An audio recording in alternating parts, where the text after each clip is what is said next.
The next time I buy a car, I'm gonna get an 80-month auto loan term. Yeah, right. Exactly. That's the kind of shit I'm fucking talking about. Like, oh, I bet. What is going on here? Like, who are these people?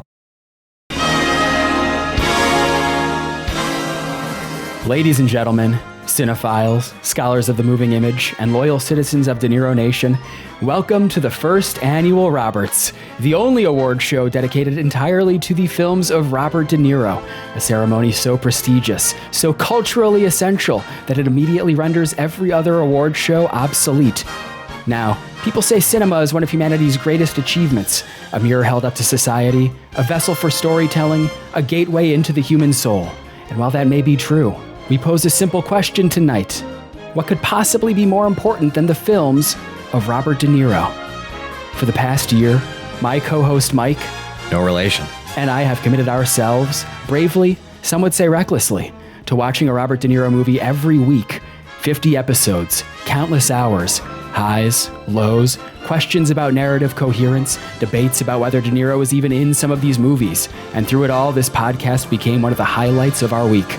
So, before we start handing out these invisible trophies, we wanted to take a moment to reflect on what this whole project has meant to us, to the listeners, and to our growing archive of increasingly unhinged tangents.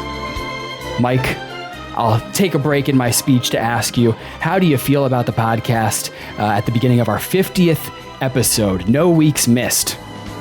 Wow. I mean, you gave me a lot to prepare for this episode, but you didn't tell me you were going to ask me a question as off the wall as this one. I just I don't know if I'm prepared. Wow. to answer such a difficult question. Okay, you're being real cute. I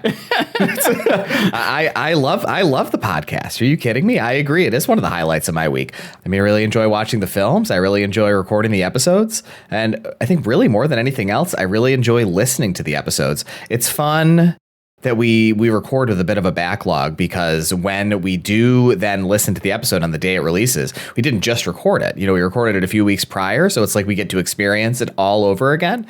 It's really wonderful, and I feel like it's really deepening my appreciation of film and my skill as a public speaker in a way that's really pleasant. So yeah, I'm having the time of my life. What about you?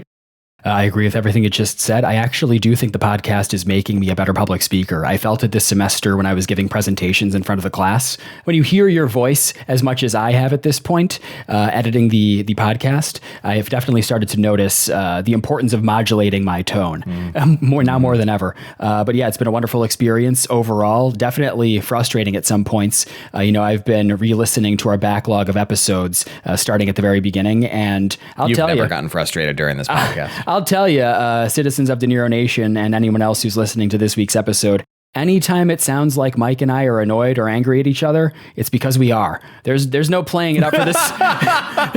Oh, never. There's no playing it up for this podcast. So I'm really looking forward at being able to reflect on the films we've watched up until this point, the episodes that we've recorded. I definitely love recording the episodes. I enjoy editing them, and I certainly enjoy hearing the final product. I really think it's been improving as we've gone on, and I'm just looking forward to, engaging more with the citizens of De Niro Nation, and hopefully finding some more citizens as we continue, because I think our best episodes are yet to come. Certainly have to agree with that. I've listened to more of our old episodes in the past week preparing for this than I had at any point prior extemporaneously. And we really have improved quite a bit. And I don't think there's any reason to think that won't continue happening. So if you like what you hear now, strap in, because it's going to keep getting 1 or 2% better every week for the foreseeable future. All right, enough looking back. The ceremony awaits. The categories are ready. The envelopes are sealed. Let's begin the first ever Roberts.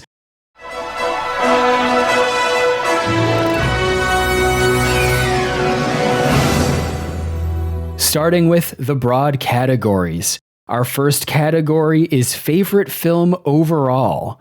This is your favorite De Niro film that we've watched so far. Mike, what was your pick for favorite film overall? Oh, this one was so easy for me. You're going to see as we go through that there were some that I really struggled to zero in on. But, anybody who's been listening along this entire time is going to know what my answer to this question is. And I'm sure you do as well. It's Mean Streets. I mean, Mean Streets is instantly one of my favorite films I've ever seen in my life, bar none. And certainly the only film we've watched for the podcast, I think, that's made me feel that way. So there you go. I found Mean Streets such a delightful surprise as somebody who kind of grew up watching Scorsese films, somebody who grew up watching De Niro films. Just getting the opportunity to watch this gem, really going into it, not knowing anything about it, and just engaging with the frenetic nature of its performances, the improvisational nature of De Niro's performance, especially just its very expressionist style of storytelling and its kind of meandering structure and the needle drops and everything. It's just an instant classic for me, 5 out of 5. And so, yeah, it would have to be Mean Streets for me. What about you? That's a great pick. My pick for favorite film overall is 1980's Raging Bull. So congratulations to Martin Scorsese for really closing out this category in style. Raging Bull, what can I say about it that we didn't discuss already in our episode of the podcast? It is a landmark collaboration between De Niro and Scorsese at the peak of their powers. I love its combination of brutal realism with this lyrical, almost mythic filmmaking. And I think that every element, from the editing to the score to the cinematography, just work together in harmony to elevate this story. And I really think that, for me personally, it sets the benchmark for everything else that we've watched for the podcast so far. It's an incredible film. I agree. It's fascinating just to see you work when we have those moments that we just had right there. You write your answers out. I don't write my answers out. Wow. The only thing I have written in my notes, Mean Streets. the rest of it was all improv. Oh man. Yeah, that's great, man. Maybe we could start a troupe. Yeah, sure. I get uncomfortable, honestly. Oh, really? You get uncomfortable? I'm not good at improv. Yeah. I mean, I took 2 semesters of improv in college to fulfill my theater requirements. So I think I would be if I started it up again, but I think it could be fun to take like a 101 class and be forced to do the show at the end of the semester, for lack of a better term. It would be good for us. Yes. I think it's something to think about as like a way to enhance our skill as performers. It'd be fun. I think that's not a bad idea. Okay, citizens, write in. Let us know if you think we should take an improv class at ourherodeniro@gmail.com.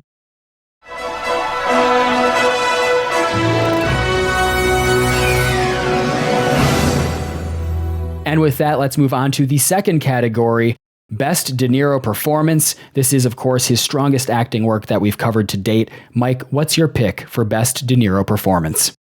So this isn't a difficult category at all, but I do feel like my pick for this is a little bit obvious, and so I do have a runner-up that I want to mention as well after my pick. So my pick is obviously Jake LaMotta in Raging Bull. Not only is it the best performance that we've seen De Niro do, it I feel like is very likely the best performance he's ever done that we will see in his entire filmography, and it's got to be one of the greatest film performances of all time. So it's a pretty tough one to top.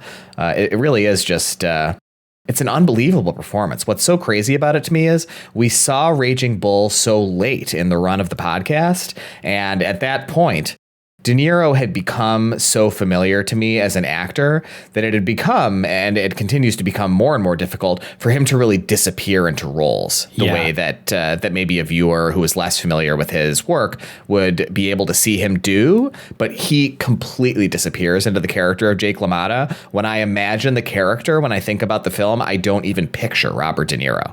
Like it truly is like, it is on a whole other level from almost any other performance I have ever seen in a film. It's statue-esque. Well, you know what it is? It's the perm. Gotta be. Yeah, it is a really cool hairstyle. Kind of makes me want to get a perm, honestly. I mean, I never will, but it looks really cool. That would be really funny for us to do, because that's the TikTok Gen Alpha hairstyle. Yeah, it is. It really is. So my runner-up is a less obvious pick, I think. And I don't think this is a divisive or controversial pick at all either, but it would have to be Jack Burns in Meet the Parents. I mean, that is also an incredible performance. It's another iconic Robert De Niro performance. And I think sort of similar to the Jake LaMotta performance, he really does also disappear into that character.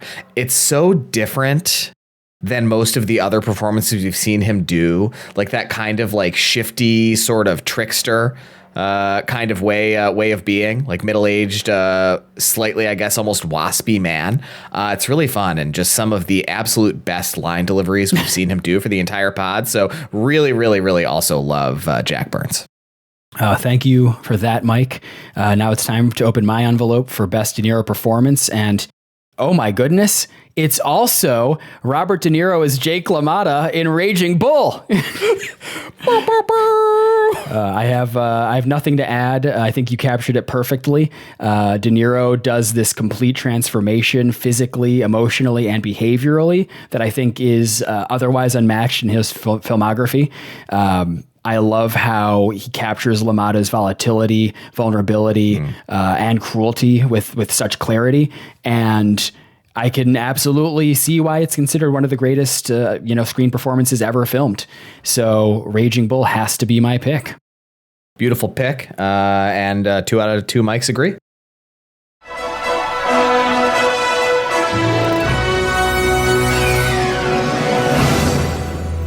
And with that, let's move on to our third award. This award is least favorite film, the one that just didn't land for you. Mike, what is your least favorite film so far? This was a really, really tough one because I didn't want to just go with my lowest rated film because I don't think that's accurate. We'll see when we review my 2025 best of, which I've been compiling over the past couple weeks. There does tend to be some misalignment, especially around the tails between my scores and what my favorites and least favorites are. And so this is not my lowest rated film, but as I reflected, it was my least favorite. I'd have to go with Righteous Kill. I think what made Righteous Kill such a bad experience was it was so early in the pod to encounter, I think, multiple very bad films relatively close to one another, but also just knowing that it was one of such a small number of times that Pacino and De Niro have shared the screen, and then just how little the film did with just those two incredible actors starring in this thing together was... I don't know. It was really, really disappointing, and I really didn't enjoy it, and I don't look back on it fondly. So I would have to say Righteous Kill for my least favorite film. What about you, Mike? All right, my pick for least favorite film so far. Listen, I follow the science. I trust the data. I looked at my scores. I have to give it to 2013's Killing Season, starring Robert De Niro and John Travolta. And this was difficult for me too, because I definitely considered films like Righteous Kill, Savage Salvation. There are no shortage of bad films that we've seen for the podcast so far. But Killing Season is so thin and underdeveloped and stretched past its runtime that there's just nothing there. There's no emotional grounding or character motivation strong enough to carry the story. I think the only interesting thing here is just the idea of the central conflict, but it's executed so clunkily and unevenly that there is really nothing for me to latch on to in terms of enjoyment. So I have to say, Killing Season receives the unholy honor of my least favorite film in the podcast so far. I do think that Killing Season is objectively the worst film we've watched for the podcast so far. So I agree. You did look at the science and you picked the worst one. It's close between Killing Season and Savage Salvation, but Killing Season that's a really special film. I'd recommend people watch it, honestly, as an example of it's a really an especially bad movie. It's really something. I'm telling you, if you listen to the podcast and you're not watching these films alongside us every week, you're only getting half the experience. It's so true.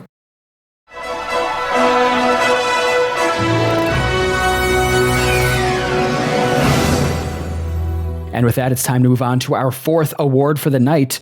This is Biggest Surprise, a film that was unexpectedly good. Mike, what was your pick for Biggest Surprise? Oh, man. So I really reflected on this. It was tough. And I didn't want to pick Mean Streets again because if I'm honest, it was Mean Streets just because of how much I loved it. But I didn't want to pick Mean Streets again. So if we set that aside, for me, it's going to have to be Midnight Run. I knew that it would be good, but I was really, really surprised by how much I loved it. And it was such a breath of fresh air during that period of the pod when we saw that one. And Midnight Run is just, it's an incredible film. Charles Grodin's performance is incredible. Obviously, Robert De Niro's performance is incredible. You got Joey Pants. You have a great cast of supporting characters, fantastic cinematography, electric direction. We talked about this during the episode of the podcast, but It does this amazing thing that so few films of its ilk can do, where it functions competently as a comedy, but it also functions competently as a drama and somehow also as an action film. It's really a very special film, and Danny Elfman's score is just totally transcendent for me, tremendously compelling, as it were. So I really loved Midnight Run, and I was surprised by how much I loved it. So what a delight getting to watch that for the podcast. Yeah, I could see the logic there. I think that's a nice pick. My pick for biggest surprise is the 1996 Tony Scott film, The Fan, starring Robert De Niro and Wesley Snipes.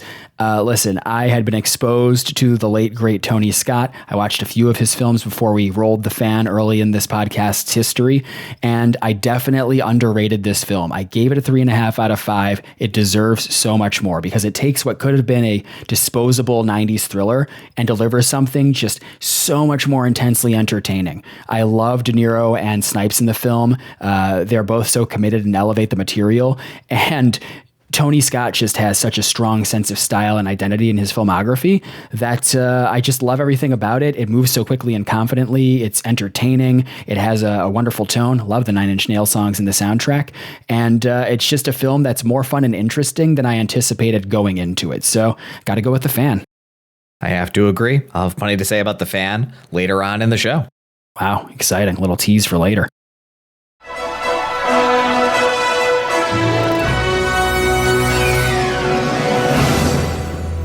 And with that, it's time to move into our fifth and final award of the broad category. This is Most Disappointing, a film that didn't meet expectations. Mike, what was your pick for Most Disappointing? For me, something that I'm noticing about the way that you and me are doing this segment is, my picks are much more rooted in the context of the podcast, and so this pick more than anything else is also rooted in the context of the podcast. My most disappointing is going to have to be Ezra. It was only our second one that we watched, and we had just seen Greetings, which was terrible, and just really, really not an enjoyable film to watch. And then we rolled Ezra the second week, and I was like, well, it's a late era De Niro film, so that's a little bit discouraging. But it's not really a De Niro film. It's really a Bobby Cannavale film, and I love him. And it's about a neurodivergent kid, which is an issue that I find interesting. Like, I should have at least liked it, and it really wasn't very good. And part of what made it so disappointing, I think, was a meta dimension of it that is kind of transcends the film, which is just getting it immediately after Greetings, getting his oldest film, which was really bad, and then getting at the time, I think, is either his newest or second newest film, which was also really bad. It was a real, what have I gotten myself into kind of 1-2 punch of experiences. And so there was a whole pastiche of layers to the disappointment. And so for that and many more reasons, I would have to pick Ezra. Ezra's a good pick. My pick for most disappointing, he kind of said everything that I was going to say about it already. It was the 2008 Robert De Niro and Al Pacino film, Righteous Kill. I mean, what is there to say about this film? We waited 13 years after Heat for Pacino and De Niro to reunite, and this is what they came out with. It doesn't come close to the promise of its premise. It feels like a generic procedural that is just dressed up with these two legendary actors. It lacks tension, style, and character depth, and the narrative never really justifies its seriousness. The only thing it has going for it is the chemistry between the two leads, but they're utterly wasted in this film. It feels so amateurish. It's a disappointment that it was one of only 4 times that they've shared the screen together. So it has to be Righteous Kill for me.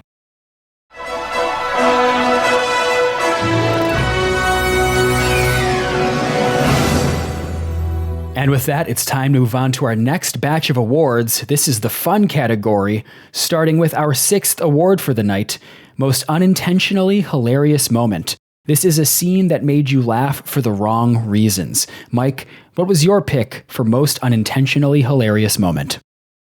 So I went in a little bit of an interesting direction with these categories here, because as I went through and did them, I found that for some of them, I identified both a moment of the pod that I thought answered this question as well as something kind of native to the films.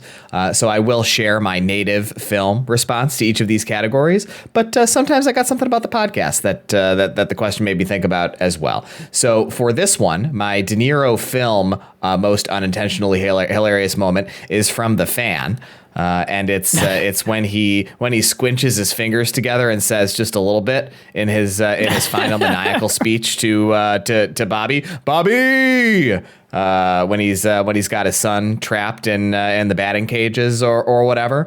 And we talked about this a little bit earlier when you were discussing your which one was it, your biggest surprise, I guess. The Fan is really a very special film, and I think we were harsh on it.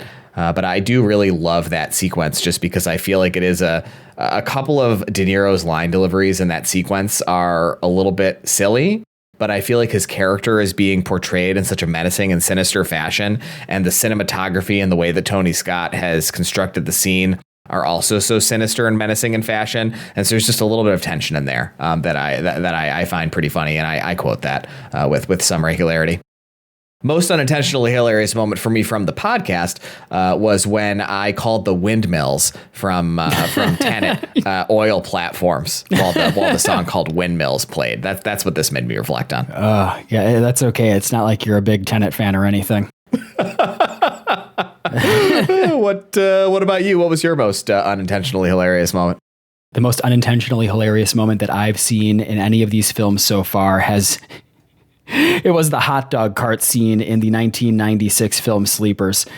Even just thinking about it again earlier today made me laugh so hard. For those who didn't listen to our Sleepers episode, I basically cry laughing when we start discussing this scene in the film. These little kids in the 60s harass a hot dog vendor, and they take his cart, and after this whole cat and mouse chase, they basically, it falls down a subway platform staircase and just pancakes some random guy. And he gets crunched. It's funny every time I think about it. Just guys just thinking he's getting off the subway after a long day of work and just gets pancaked, breaks every bone in his body, just totally disintegrated. I don't know. That's I could imagine that as like a Looney Tunes style gag, and it makes me laugh. That's comedy, baby. So that's comedy in an otherwise not so funny film. Honestly, a pretty sad film. So I'm glad that we had that moment of levity in Sleepers. So true.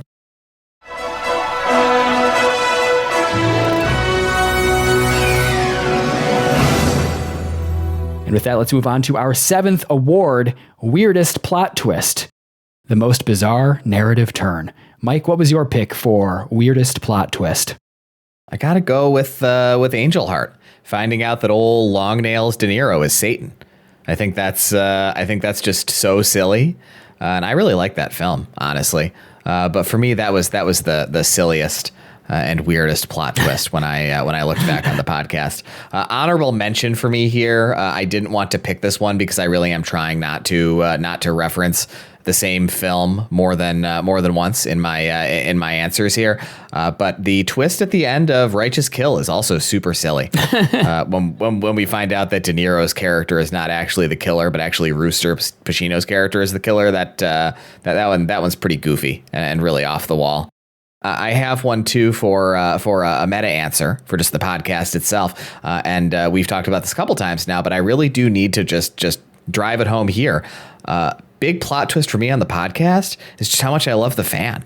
We were so lukewarm on it after the episode, and just like in the intervening months since that episode and now, every time I think about it, I like it like 1 or 2% more. And I watched I think another 4 or 5 Tony Scott films after we watched The Fan throughout this year, just because I was fascinated with it and just with his style as a director. We talked about it in the episode. I hadn't seen anything other than Top Gun prior to watching The Fan, and Tony Scott is incredible. What an amazing director. Rules. So that's my meta answer. But for my real answer, it's got to be what was his name? What was the character's name? It was kind of like a weird Louis Cypher. That's right, Lucifer. It was finding out that Louis Cypher, Long Nails Louis, was Satan. Man, I wonder if you talk long enough if the orchestra will start playing you off. I don't think so. There's no orchestra on this podcast. We don't have that kind of money. It's an awards show, man. There's a full fucking pit orchestra here. I'm wearing a tuxedo. You didn't get the fucking memo. My vote for weirdest... I'm wearing a yellow polo. My vote for weirdest plot twist is also going to be the 1987 film Angel Heart, but not the moment that you picked. I didn't write much here. I just wrote Mickey Rourke banging his daughter. That was certainly, I don't know how you top that one. Yep. It was a hell of a twist. It really was. Yep. Good film though. Definitely a worthwhile watch. Great atmosphere.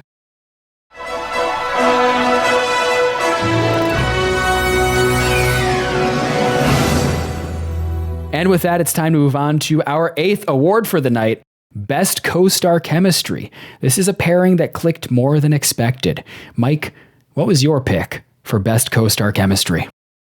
Easy pick. Didn't even have to think about it for a second. It's De Niro and Travolta in Killing Season. Like I said earlier, it's the worst film we've watched for the podcast so far, almost unbelievably bad. But there is one brief moment in it where it's actually somewhat serviceable. And it's that sequence where the two of them are hanging out together in De Niro's cabin and drinking Jaeger.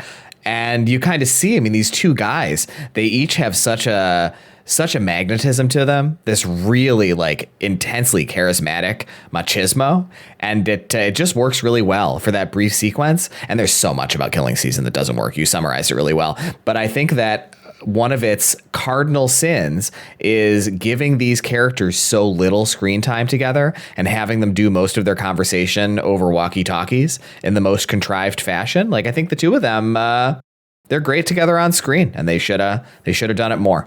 For a meta answer to this question, you and me. Oh, that's nice. I mean, who could have known, who could have known before we started this project if it would work in this format? If our chemistry and our repartee would work in, this is not a very rehearsed format, but it's more rehearsed than we usually are when we're talking about stuff. And really delighted to say coming out of year one that I think our chemistry has really stood the test of time this year.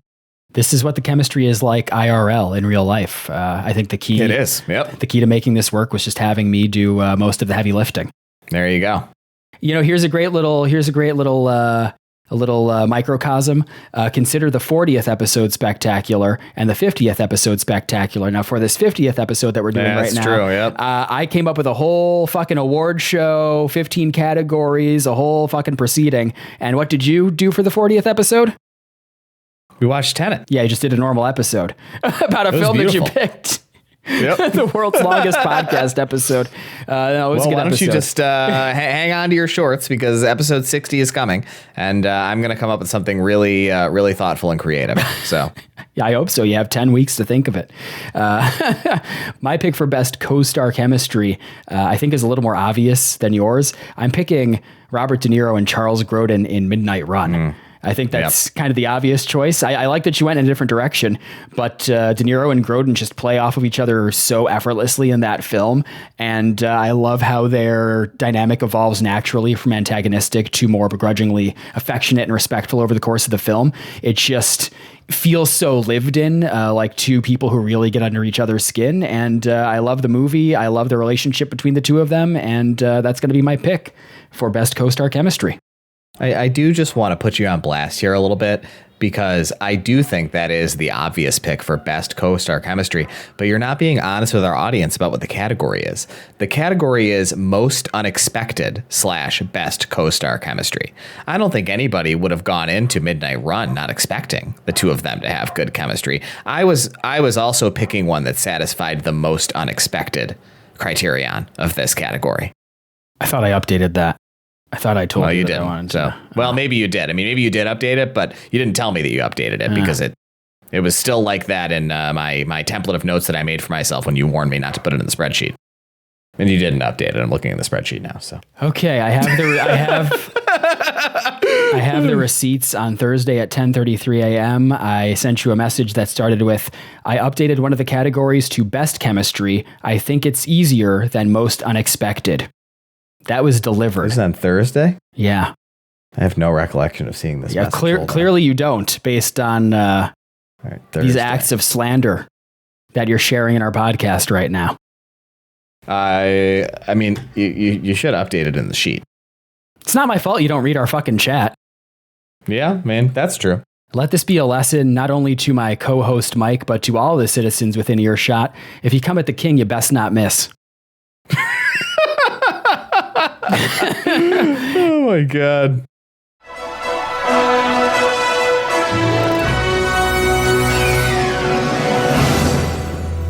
And with that, it's time to move on to our 9th award for the night, Best Over-the-Top De Niro Moment. This is the biggest, boldest acting swing. Mike, what was your pick for Best Over-the-Top De Niro Moment? I wonder if we'll have the same one for this one, actually, because this one was pretty easy for me. For me, it's got to be Johnny Boy's monologue to Michael at toward the end of Mean Streets, kind of in the climax.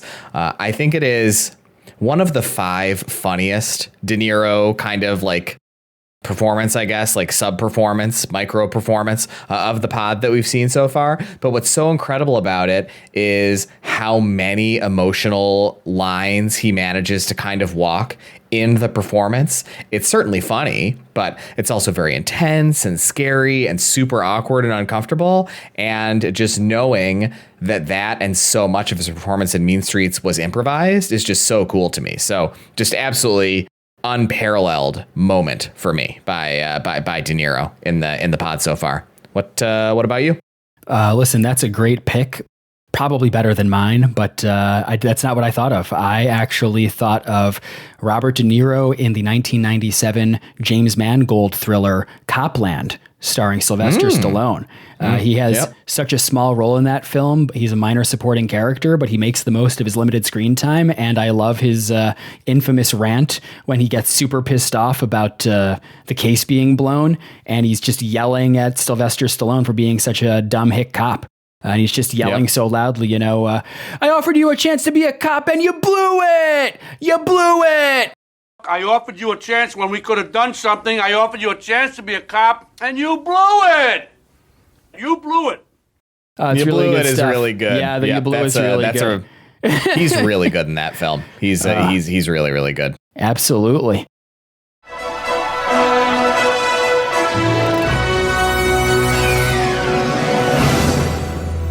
And with that, it's time to move on to our 10th award and our final in the fun category. This is Most Quotable Line, the line that stuck with you the most. Mike, what was your pick for Most Quotable Line? It's I Have Nipples, Greg, from Meet the Parents, for sure. I had no idea you could milk a cat. Oh, yeah, you can milk anything with nipples. I have nipples, Greg. Could you milk me? Okay, can we change subject, perhaps? I mean, there are a ton, but I don't know how I could possibly pick anything other than that. It's just, that's got to be the most quotable Robert De Niro line in his entire canon, honestly. That lives on in the pantheon of American culture. It transcends Meet the Parents as a film. Really incredible stuff.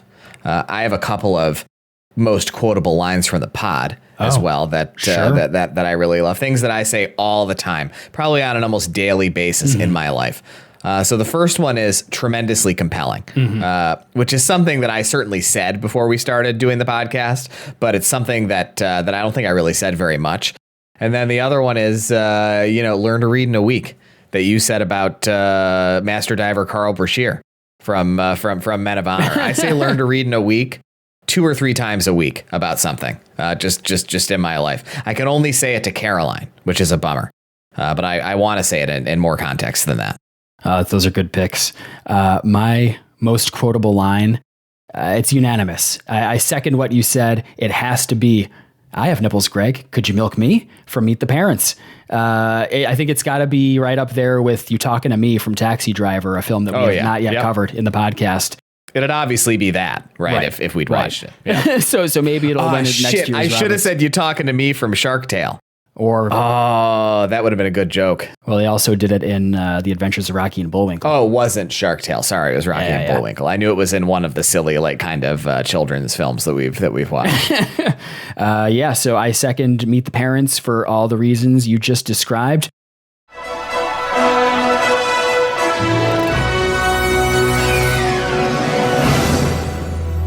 And with that, it's time to move on to our meta category, awards about the podcast. And we're going to start things off with favorite podcast episode. This was the most enjoyable episode to record or listen to. I don't know, whatever you want to do with it. Mike, what was your pick for favorite podcast episode? This was a really tough one. I did pick one, but I have a couple of runner-ups as well. I think that when I reflect back on the pod and think about the most fun I had recording, the episode that I've enjoyed listening to the most overall, I'm actually going to have to go a little early and give it to The Gang That Couldn't Shoot Straight. Oh, yeah? The Gang that Couldn't Shoot Straight is such a special episode, and it does have, I think, one of our funniest sequences about the lion in the car wash that I really laugh about almost every time I think about it. So I really love that one, but I wanted to pick one from kind of each of the three distinct eras of the podcast. And so the distinct eras of the podcast are the first third or so that I think kind of ends with The Gang That Couldn't Shoot Straight. That was us finding our footing, and I think The Gang That Couldn't Shoot Straight was really kind of our first great episode of the podcast. But my second pick, which is more from the kind of mid era, is Men of Honor, which I listened to over the past couple days, and I think that episode is really us at our best. I think both in terms of comedy as well as in terms of just how thoughtfully and insightfully we managed to discuss a film and topic that I think is relatively heavy and serious in its subject matter. And the third one that I wanted to highlight was just a recent one that I think is really exceptional, which is What Just Happened. I think that came out maybe a week or two ago. But I also think it's just an excellent showcase of your growing skill as a producer and audio engineer. The car talk intro. We have an unshakable belief that cars are living entities. Well, not a Toyota Corolla, obviously. Speed. I am speed. Hey! That thing got a Hemi? Yeah. Sweet. I want a horn here, here, and here. You can never find a horn when you're mad. A starter car! This car is a finisher car! A transporter of gods! The Golden God! It is like so incredible to me. I love it so much. So I really enjoy those three episodes, but I would have to go with The Gang That Couldn't Shoot Straight as my number one. What about you? Those are all really good picks. I mean, it's very difficult for me to pick one out of the list. 50 is so many. It kind of snuck up on me. I remember when we started this at the very beginning of really actually the end of last year. And for it to have reached this point and to have like an actual full back catalog of episodes is so exciting. So I want to give some shout outs to runners up. Early episodes, I think Godsend is delightfully unhinged. I loved recording Savage Salvation with my cousin Ashley. I thought there was a lot of really funny stuff in that one. That one's really good. It was just so unfocused because I wasn't editing the way that I am now necessarily. The Bagman, I thought, was a great kind of mid-library episode talking about an incredibly stupid film. And ultimately, I decided to give my pick to one of our most recent episodes, What Just Happened. For all the reasons that you mentioned, I think it's just very tightly edited. I love all the tangents that we go off on. I love the extended car talk segment that I'm sure we'll bring back at some point later in the podcast. I love when the podcast just veers off into a different direction for a few minutes and then we just bring it back around. I always enjoy those diversions and I try to preserve them as much as possible when I'm editing the podcast. But the car talk intro, that was like a strike of inspiration. I was at the campus library. I had it was one of those busy weeks where I had a lot of major assignments due in my grad school program. But when I was sitting at this table, all of a sudden it hit me because I just started editing that episode earlier in the day. I thought, wait a second, for Car Talk, what if I did like a full intro? I bet that would make Mike laugh. And then it made me laugh. And that's really why we're doing it, right? Like if we can make ourselves laugh, I think. It did make me laugh. Yeah, really it's great. So I really enjoy listening to that little bit. And I enjoyed the conversation. When the Car Talk intro played, when the Car Talk intro played for the first time I listened to it, whenever you'd finish the edit, I was sitting upstairs in my office and I ran downstairs to rewind it for Caroline to listen to it. I never do that. I was like, I need someone else to hear this right away. This is so funny. God, really I think it's the funniest thing on the podcast so far. It's just like, oh yeah, it's really funny. I'm very excited for us to use it more. It is. I love that. That's just like a type of humor we can sprinkle throughout. Is just unexpectedly high high production quality in just some random film podcast, one of a million that exists. Hey, citizens, be sure to tell your friends about this podcast. We need the listens. We really do.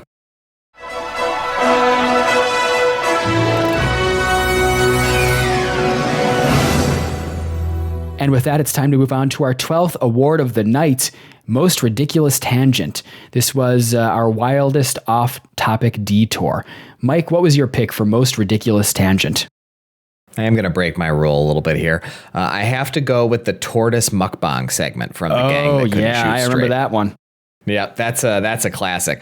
So for those who haven't heard the episode or who may not recall, I don't even remember exactly how it came up, but somehow we ended up talking about just brain dead content that we watch. I think you may have just asked the question, like, what is your brain dead content that you watch? And I said that for me, my toddler daughter and I lately had, I mean, about 6 months ago, had been watching this genre of video on YouTube that are just... It's basically like tortoise ASMR, where they like mic up this big tortoise with a bunch of different mics all over its body. And then they have these super high resolution cameras, and they film the tortoise just slowly eating fruits and like leafy greens, like all the kinds of things that tortoises like to eat. But the fidelity of the audio, due to how many mics there are, is so high that it's like hypnotic. And there is a link to a tortoise mukbang, I think, video or channel, if I recall, in the show notes for Gang That Couldn't Shoot Straight. And so I'd recommend you go back and listen to it and check out some tortoise mukbang. Sure. What about you? I don't know if that would even hit my top 5 most ridiculous tangents in this podcast so far, but I do remember it. It's a good one. My pick, at the risk of repeating myself, is going to be Car Talk from our What Just Happened episode.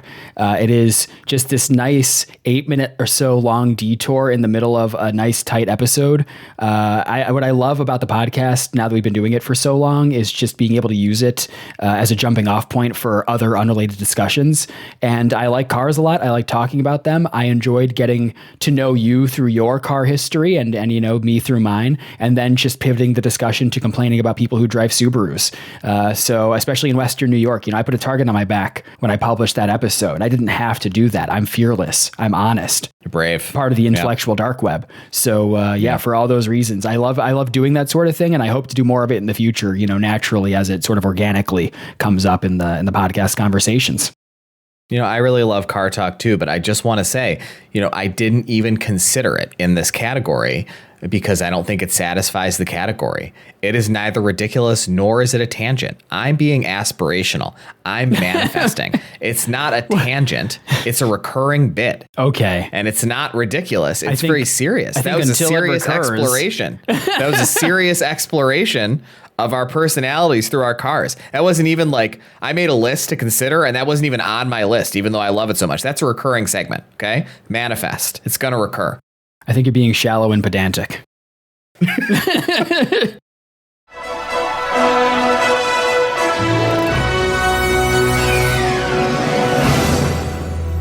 And with that, it's time to move on to our 13th award of the evening, Favorite Running Joke or Recurring Bit. This is a show-in joke that became part of the identity. Mike, what was your pick for Favorite Running Joke or Recurring Bit? I really like Rochambeau.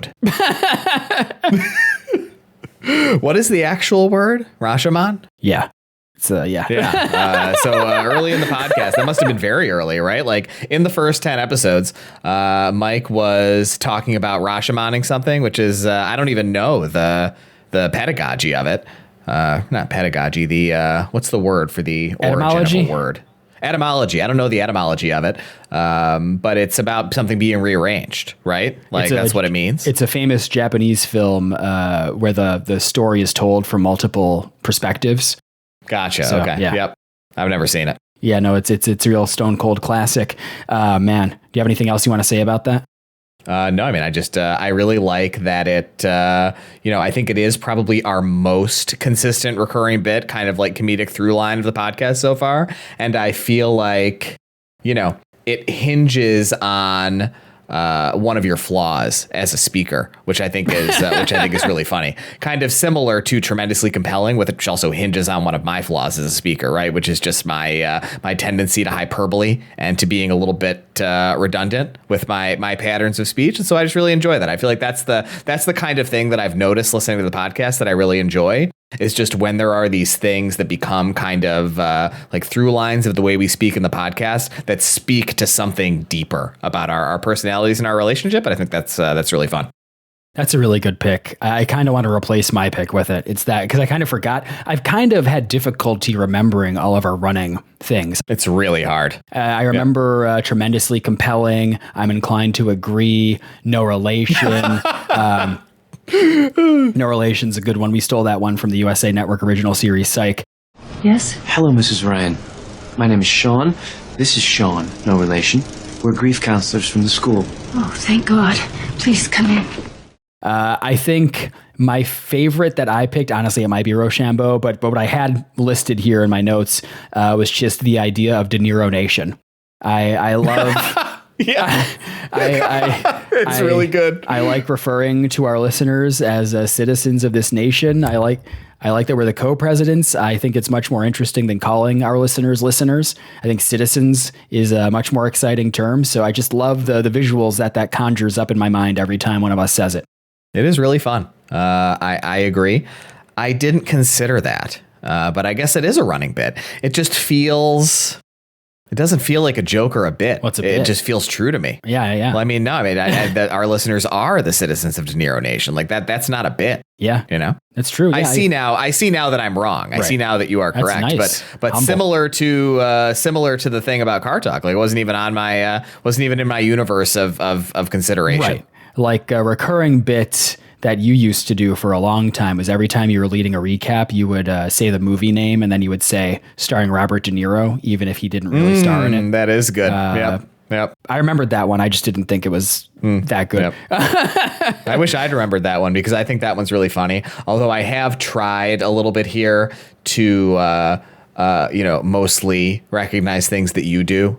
So I probably wouldn't have picked it. Hey, I appreciate that, man. Even if I'd thought of it. Just trying to keep it classy here in De Niro Nation. I will say this isn't really a real pick for this category, but the sound drop that is fully embedded in my consciousness at this point, 50 episodes into the podcast, is the clip from Peep Show, where I think it's Jez says, it means Omerta. It means. How did I not think of that one? It's just, I don't know if it counts as that probably is my actual favorite. I don't know how I didn't say that one. That one is so funny. It means Omerta. It means Rewenge. Well, a little bit of stolen valor there too, because I actually took that one specific sound drop from The Greatest Generation, the Star Trek recap podcast that I listened to. It's just such a good sound drop that I knew I had to incorporate it into the podcast because so many of De Niro's films are crime or gangster related. There are just a lot of situations for Rewenge.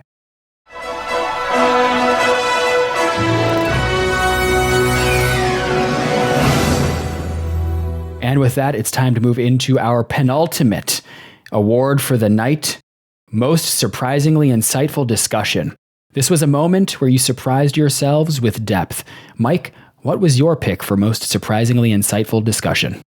We've talked about the film in the episode a couple times before, but I listened to it, as I said, over the past couple days, and I really thought that, just one, as a topic, I'm surprised as I reflect upon the podcast by how intelligently and sensitively I think we have discussed the concepts of race politics and racism on this podcast. It's not an easy thing to do on a podcast that's, I think, ostensibly comedic in a way that's sensitive and thoughtful. But I think generally we've done a good job. And I think that our closing thoughts on Men of Honor and our kind of respective perspectives on racism and on where Men of Honor does and does not succeed at having anything substantive to say about it are legitimately pretty profound and also very funny, the way that we talk about that stuff in that episode. So for me, that's the thing that I found the most surprisingly insightful as I reviewed.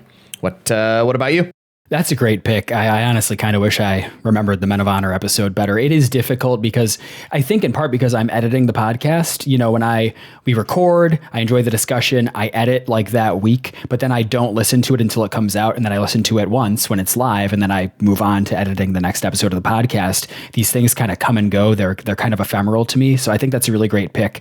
Mine is a smaller discussion that we had, but it speaks to one of my favorite bits, if you will, in the podcast. I'm picking the CPI discussion that we had in our Midnight Run episode when we started really talking about the price of plane tickets or bus tickets or whatever. Yep. I love when the podcast, and this is of course mostly on you, but when the podcast suddenly becomes very informative, it's just a very in a very just like plain matter of fact way. I think that's like helpful and educational, and I think there's some insightful stuff that you would not expect to hear from a two guys talking about movie style podcast. So I'm thankful for those moments. I agree. I love that stuff. And that's kind of similar to the way that I feel about the racism discussion in Men of Honor. I would encourage you to go back and listen to the last 20 or 25 minutes of Men of Honor, because I think that you will feel the same way that maybe you felt listening to the CPI discussion, where you'll be like, yeah, this is like a goofy film podcast, but this is kind of an interesting discussion of the sociological implications of race and like ways that we can think about people who are different from us in a way that might be a little better at dispelling hate rather than like totally fucking milquetoast and pointless. And we've done a good job with this podcast. It's a nice product. I am pleasantly surprised by how good it has become and continues to be. Agreed.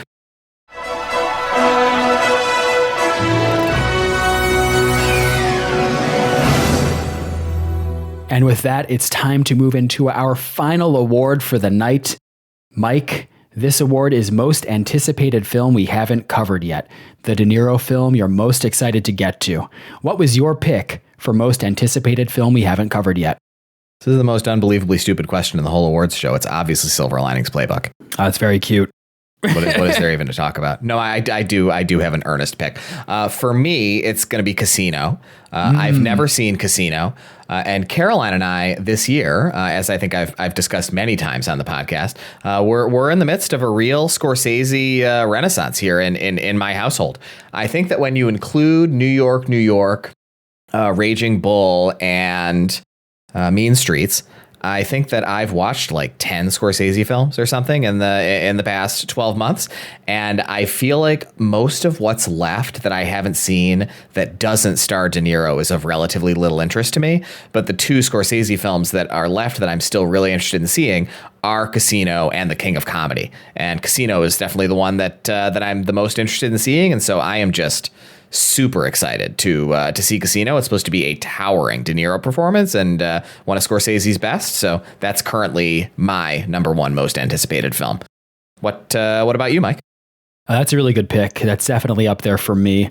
I picked a film that I've already seen, but I also have a runner-up that is a film I haven't seen yet. So overall, my most anticipated film that we haven't covered yet is the 1995 Michael Mann crime thriller Heat. I've seen Heat a handful of times in my life, and it is one of my top 10 favorite films of all time. I think it is basically perfect in every way, and I'm super excited to rewatch it again in anticipation for the podcast. So whenever we roll it, I'm going to be very happy. My runner-up for films that I haven't seen yet has got to be the 1976 Martin Scorsese film Taxi Driver. I know you watched this relatively recently, like within the last couple of years, within the past right? 2 or 3 years. Yeah. Yep. And I would have watched it by now if not for the podcast. I think it's going to be better for me to go into it fresh, but I'm definitely looking forward to that for sure.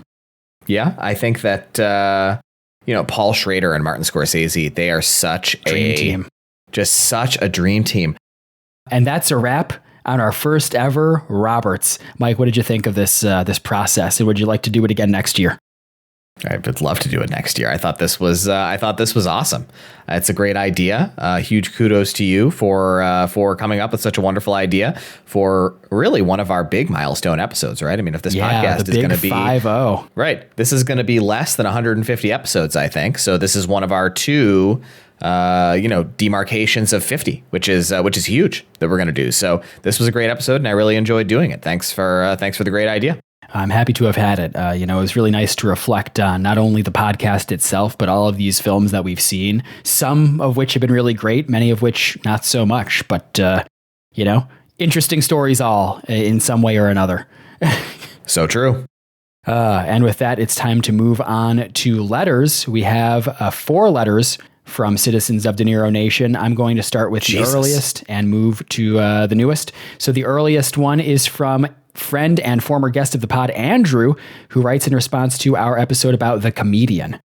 Andrew writes, I know Mike Back At You knows some viral videos. At least Boom Goes the Dynamite. Does Endorphin Port count? This movie reminds me of so many comedian-related flops like Valentine's Day, Movie 43, or Funny People, where they jam a bunch of famous and funny people into a movie and assume it's going to be good. I found it telling that you had no recommendations in the genre. Do you think that this funny people genre of movie has structural issues, or do you think it just hasn't been well executed? I don't understand this question. Yeah, what about it? Didn't you say Mike Back At You, or did you say Mike the Fab? About what? What does it matter? It sounded like he was like talking to you, but I think he's criticizing me, right? I don't think it matters. I think it was just sort of like a little semi-related preamble. I don't think it matters. Gotcha. Okay, so it's not related. Well, it did totally derail me because I'm not reading it. I'm listening to it. Well, we've got one of these films coming up actually in the podcast, Andrew. Spoiler alert over the next several weeks.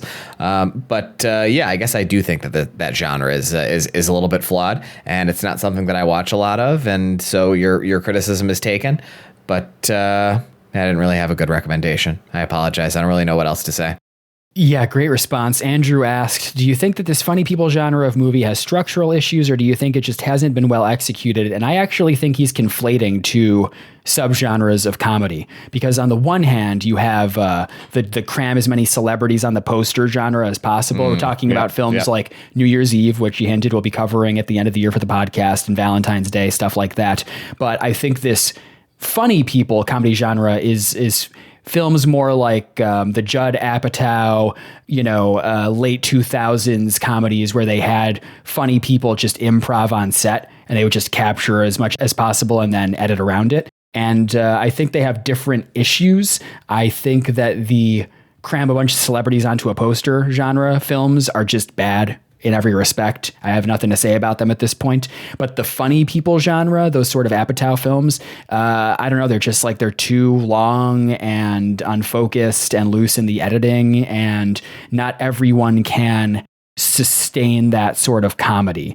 Apatow was able to do it because he really did bring together so many incredibly talented improvisers. I think it was kind of a lightning in a bottle moment for some of those films.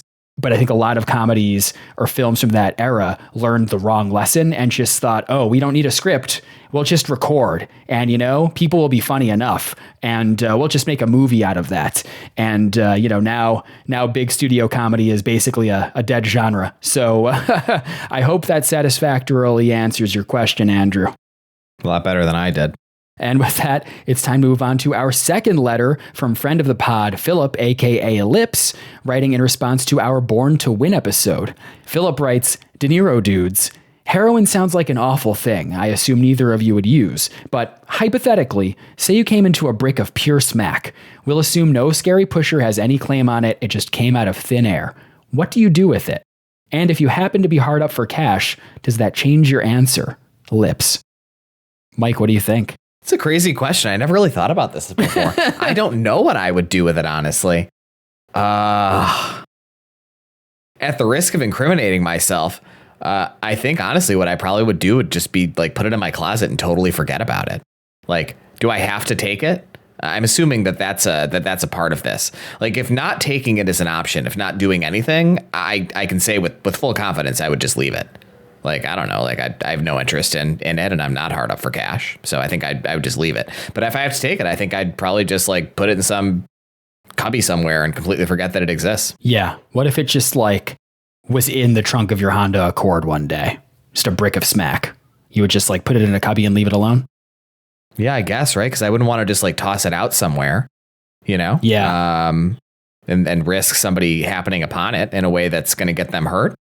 But I don't know. Can you turn that into the police without like incriminating yourself? Yeah. Like I wouldn't want to try dropping maybe that I'd off. ask an attorney. There are cameras everywhere. I don't know. Like, yeah, it's a very odd situation. So yeah, I guess like if the circumstances of the question are the way that Mike shaped them, which is that you have it, so you have to do something with it, I would just put it somewhere and totally forget about it. If I just found it, I would walk away. I would be like, I really don't want anything to do with this highly controlled substance that seems really dangerous and super illegal, and can't really see how I would benefit from possessing it. What about you, Mike? That's a good answer. I think that's a good response. It's honest. You know, we're always honest with the people.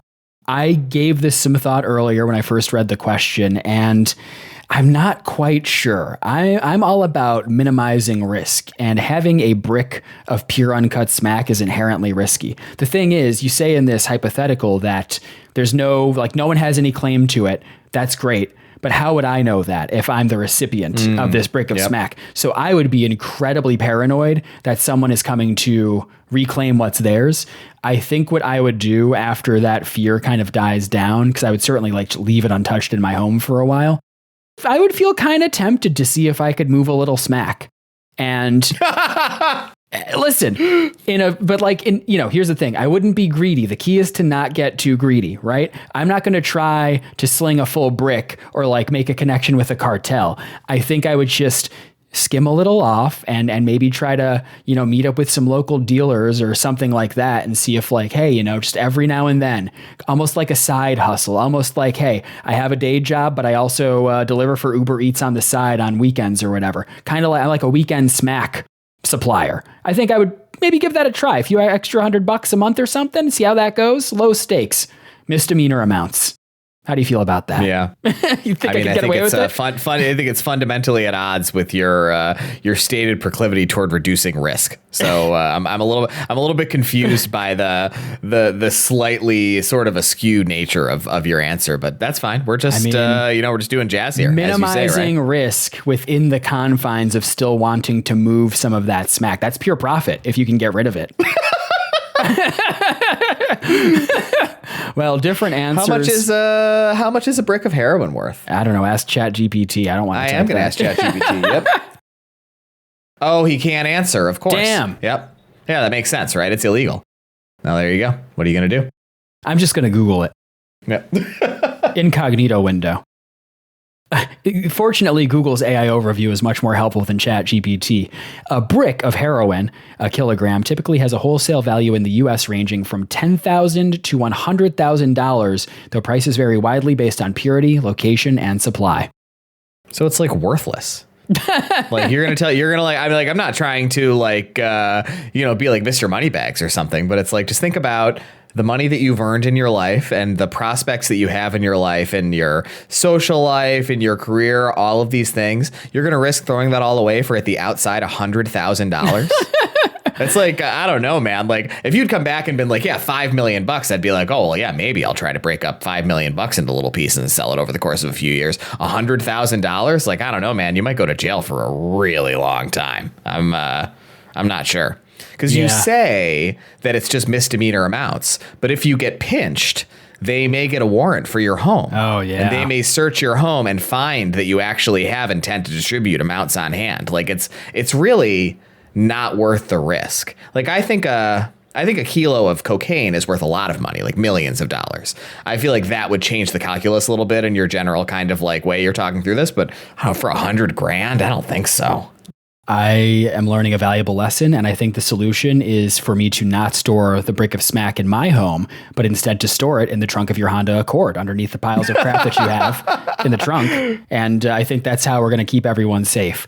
Most importantly, put a little sting of the car talk intro in right here. Yeah, probably won't do that. Thank you, Lips, for the really thought-provoking question. Very thought-provoking. Was that so hard, citizens, to just send us a nice, fun question like that? ourherodeniro@gmail.com. This is not really a question. It's a letter from wife of the pod, friend of the pod, Caroline, the maker of our wonderful podcast artwork, and Mike the Fab's wife. She's writing in response to our What Just Happened episode, where I think we dunked on her pretty briefly for neither desiring nor being able to drive a standard car with a manual transmission. Caroline writes, "Dear Mikes, so I can't drive stick. Mike the Fab, you don't know how to shuffle cards. You sliced the tip of your finger off on 3 separate occasions with the same bread knife, and you were 38 years old when you found out that your mom did not write the diarrhea song. And Mike, back at you, you couldn't remember that the name of the website that tells you whether or not the dog dies is doesthedogdie.com. Boom. Roasted. She let you off a little easy there. Yeah, I was going to say, honestly, that's put my ass on blast. That's my response is honestly, I feel like I got off kind of scot-free here. You really did. What's your response? It's not like there wasn't anything. It's not like there wasn't anything meaner she could have said about you. I feel like she for some reason really wanted to lay in harder to me there and then you. I think it says a lot about just the psychological dynamics between, me and her and you and her. And honestly, she's, again, you come at the king, you best not miss. I'm basically the god of this podcast. I control what is released in the final product. If she said some real shit about me, I'm just deleting that, I'm redacting that shit, covering it up with black Sharpie. That would be dishonorable. That's between you and God. If you want to behave dishonorably, I would never behave dishonorably personally. My response is just guilty as charged. I mean, you're right. What are you supposed to do? But we all have our little blind spots, Caroline. And you and me just had an argument about this the other day. What was it? Like, I was criticizing her for not knowing how to do something much more important than knowing how to drive stick, like an actual deficiency in her skill profile. And she responded with that same thing, that I don't know how to shuffle a deck of cards. Like, listen, it's like vaguely embarrassing to not know how to shuffle a deck of cards as a middle-aged man. That's not an important skill. Like, I can do the thing where you just pick them up and drop them into them and you kind of like shuffle them all together. I just can't do the like cool shuffle and bridge, like some people can do. There's lots of stuff, Caroline, that you don't know how to do that actually matters. So there you go. These are quibbles, really. Yeah, I think that's a really nice response to your wife. I think it's sad that she's bringing the marital arguing into the podcast. I agree. Sacred location. I agree. Yep. Caroline, thank you for the fascinating letter to the podcast. Feel free to include a question in the next one. And with that, it's time to move into our final listener letter from Haley, cousin of the pod. I guess your cousin-in-law, technically. Friend of the just pod. Cousins. I don't know. I just whatever, man. Cousin as a word, it has a very broad definition. Sure. Yeah. Well, Haley writes in response to our What Just Happened episode. She writes, "Hey, Mike and Mike, I'm sorry to hear that Mike the Fab is no longer a part of the Subaru cult."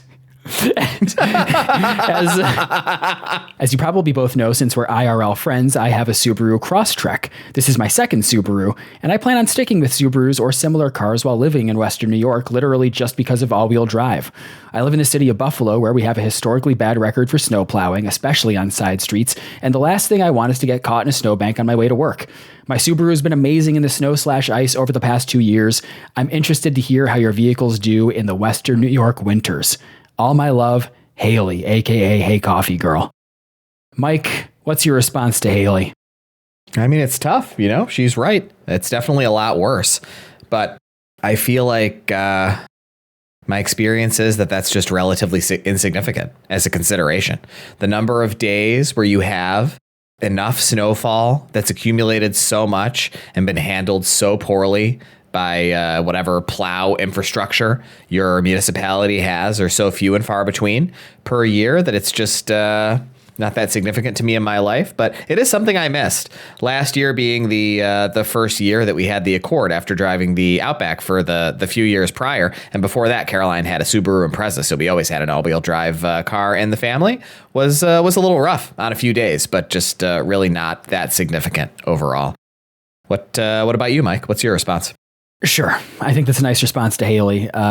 Here's the thing. A little inside information for those who maybe don't know that much about cars. You rely on me and my Car Talk segment to guide you in your purchasing decisions. A lot of automobiles have all-wheel drive these days. In fact, almost all of them as an option. So don't feel compelled to limit yourself to any particular brand just because they market the hell out of having all-wheel drive standard on all of their vehicles.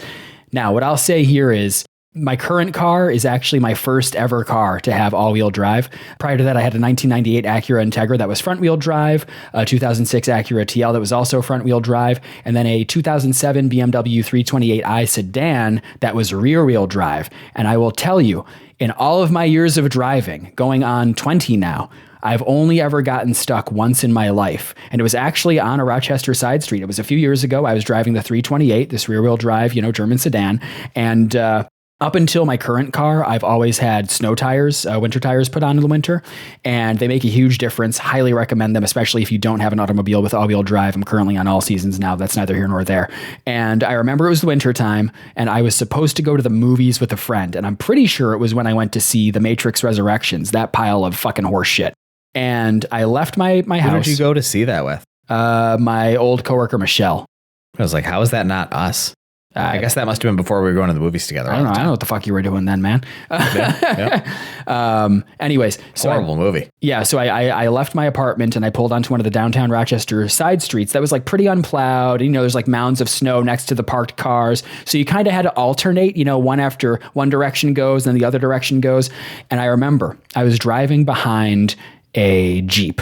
And I needed to maintain my momentum to make it down the street and onto the main paved road. And there was a car that was coming in the other direction, but the Jeep should have gone first. And I should have been able to follow it, and it shouldn't have been an issue. But the Jeep driver was about as smart as you would expect a Jeep driver to be, and came to a complete stop for no reason, which meant I had to stop, and then the other car went, and the Jeep pulled out and kept going, and I couldn't do it. And there was just a snowstorm there, so I actually had to exit my car, go across the street to where some old man was shoveling his driveway, and ask to borrow his shovel to shovel my car out of the snow. Fortunately, I was out of the snow in about 5 minutes, but it was very frustrating, and it was the only time I've ever encountered that issue. I will say, back when I used to commute from the west side into downtown and back, that was roughly a 25-mile commute each way, mostly on the highway. What I would always see in the median were SUVs, because I think people become overconfident because they go, oh, I'm driving a Jeep or I'm driving a whatever, and they don't reduce their speed enough and they hit black ice or whatever it might be, and they're the ones who go off into the median. You know, driving in the snow or winter conditions is not pleasant, but you just slow down. You slow down. You just have to go slow to where you're comfortable. Under. Yep. That's where you go. Just is what it is, and you will be okay. Thank you for the little car talk redux, Haley. I appreciate you chiming in, and it's always a pleasure to hear from you and all of the other citizens of De Niro Nation who write into us week in and week out at ourherodeniro@gmail.com. Beautiful stuff. Thanks, everybody. And with that, it's time to close out this episode. Mike, do you have anything you'd like to say as we wrap this 50th episode spectacular up? I think I just want to say thank you to you, Mike, for being my co-host, and thank you to all the citizens of De Niro Nation for joining us. I cannot believe it, for 50 episodes, and that's if you didn't listen to the all mic'd up episodes that we've done. Oh, that's right. It has just been such an awesome ride these past 50 weeks. I'm having the time of my life, and really, really grateful to have our community of listeners who are giving us a reason to show up week in and week out and deliver what I hope people find to be some pretty great pods. So thanks, everybody. Yeah, I can't help but express my sincerest thanks to all of the citizens of De Niro Nation. It's really nice knowing that I'm not just talking to Mike when we have these conversations. It really does. It makes a huge difference. You have no idea. It does. So, yeah. I'm really looking forward to going into We both 2026. streamed on Twitch, right, to like 2 viewers, you know, like it's fucking soul crushing. We're entertainers at heart. And with that, I'd like to close this podcast out, the first ever Roberts. I'd like to thank Caroline for our incredible podcast artwork. I'd like to encourage you all to rate us in Apple Podcasts or Spotify, 5 stars only, please. I'd like you to email us with literally anything you've got at ourherodeniro@gmail.com. Follow us on Letterboxd at Mike Back At You and Mike the Fab, and find us everywhere on social media at allmylinks.com/ourherodeniro. You'll see every platform we're available on, easy links to get there. And we look forward to seeing you next week with a regular episode about the 1984 film Falling in Love. Thanks, everybody.